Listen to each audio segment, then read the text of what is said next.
Yan, ganyan. Dapat yung mga puno, tanggalan ng damo. Amo sa ulit niya. Para ilang buwan na naman to hindi ano ni Kipidring. 2 buwan. Para dapat malambot yung lupa para madaling tumubo yung Archie. laman. Geng, geng. Geng, mga Nag-aarabas. kageng-geng. Ang geng, geng. Mga kabukid. Mga kabukid nun. Ganyan, dapat para magtayod agad. Tayod Tayod. Magkalaman, tayod. Bisaya, Tagalog. Eh. Yan, tama na yan. Bawasan. Ito naman. Okay. Ge, video. Mamaya. Sa ano yan? Sa tupad. Padala sa tupad. Kasi ang mga nagtatrabaho sa tupad. Minom na ako ng gamot. Gamot. Nalay ako Mawala. Ang dangkal. Dami na Sandi pala eh. Sandi Mawala pa. yung hiling higa ko dito eh.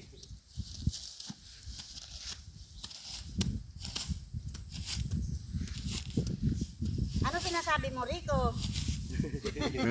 Wala, video lang. Hindi yung Video lang. Si Kento to, ayan o.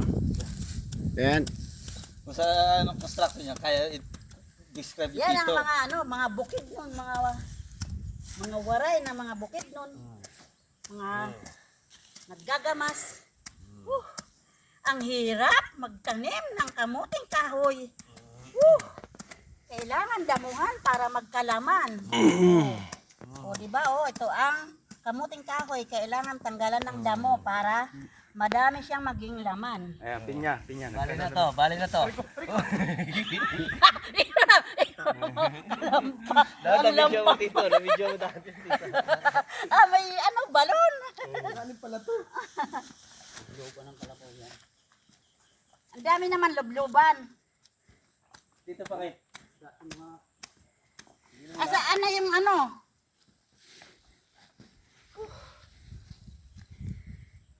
Yun, Chi. Suksok mo. Pinya, ano yan? Pinya. Yan ang yung tatay. Sige, pakit. Nakakadalawang puno na. Asan ang bakit? Wala. Ito yung...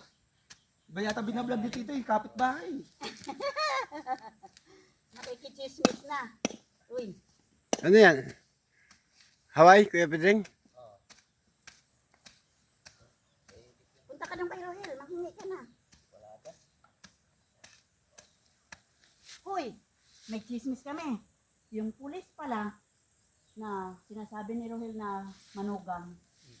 Anak pala ni Uday. Anak mo yun. Alam mo na? Ano Uday? Sa San Roque. Yung maingay na babae na may dalang sanggol noon ng piyesta. Huli ka na pala tita eh. Alam mo yung tatay. Mm.